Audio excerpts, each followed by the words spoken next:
Thank you so much for all the phenomenal comments, likes and subscriptions since the first posting of the video on this channel. It's been completely overwhelming and it was really exciting. Someone said they wanted to explore in a bit more detail about Muhammad and prophets and just Islam in general. So hopefully this will go some way to answering some of your questions and hopefully inspire you to discover a bit more about the religion of Islam.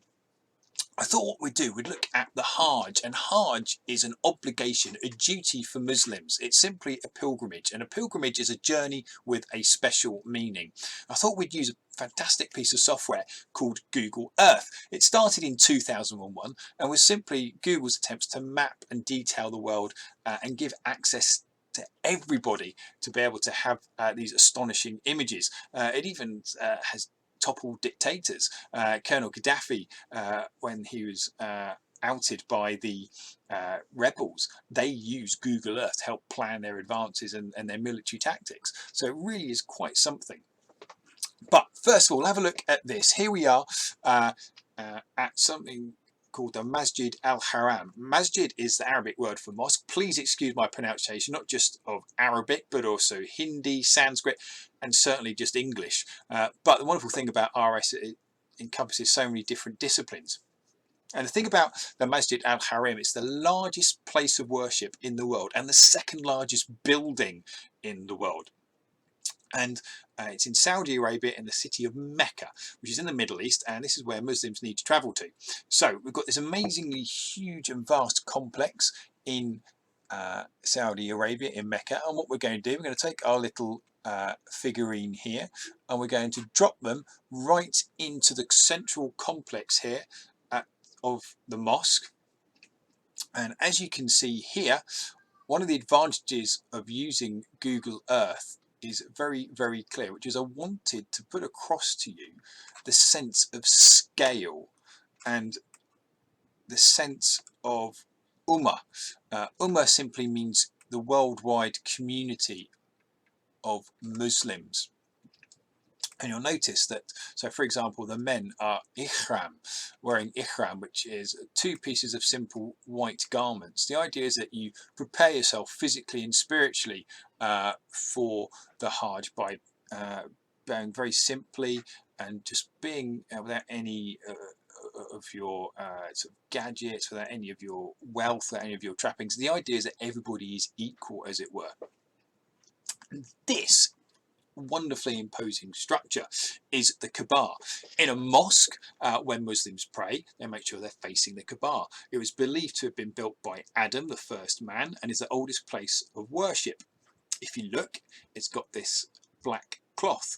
At the end of Hajj, and the Hajj is always in the final lunar month of the Islamic calendar, little pieces of it are cut up and distributed to the pilgrims like a little souvenir. And in one corner of the Kaaba you have a black stone that was believed to have been given to Ibrahim's son Ishmael. Also, every Muslim who is there will walk around it 7 times, and you get this interesting idea, don't you, of 7 being such a significant number in the Abrahamic faiths, which is very interesting. But once that has been completed, okay, Muslims will then make their way to the next part of their Hajj, which is this fantastic walk between 2 hills, and that recreates a journey by Ibrahim's wife Hajar and her son Ishmael. And what happened is that they're out in the wilderness and they were really short on water. Hagar was making this journey back and forth, and that is exactly what pilgrims do here. And the detail here is really helpful.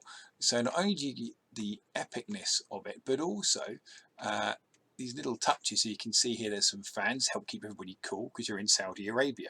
And the way the story concludes is that a well of water was found for Hagar.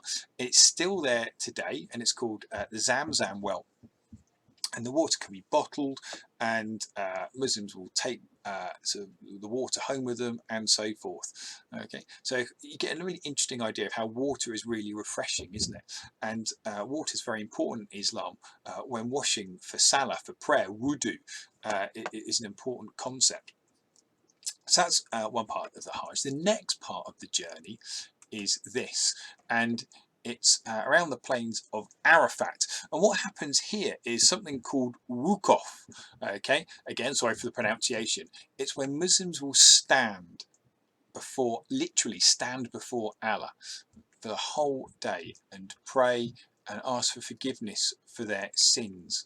Okay, and it's called the around that complex is called the Mount of Mercy. So I'll move our little figure down there just to have a look at the Mount of Mercy. But you can see as well how busy it is during a Hajj. Okay, and you can see the long trek up there towards the Mount of Mercy. But imagine standing there in that heat for that amount of time. It shows a huge amount of devotion and that opportunity for quiet reflection with Allah.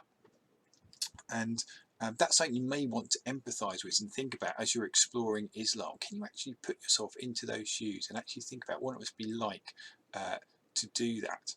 Okay, and we often think about how that also reflects, doesn't it, how when Islam started, Muhammad would go to a cave and reflect there, and that's where the angel Jibril dictated to him the Muslim holy book, the Quran. After that, the next part is the stoning of the pillars, and what we have here is these pillars. And again, first of all, what struck me is how vast everything is, but you've got these huge tents, and here we are at Mina, and there are 3 stone pillars, and Muslims will take some stones in their hands, and what they will then do is throw them, and it's symbolic. It's to show how Abraham and his family drove away Iblis, the devil, and how they refused to give in to temptation.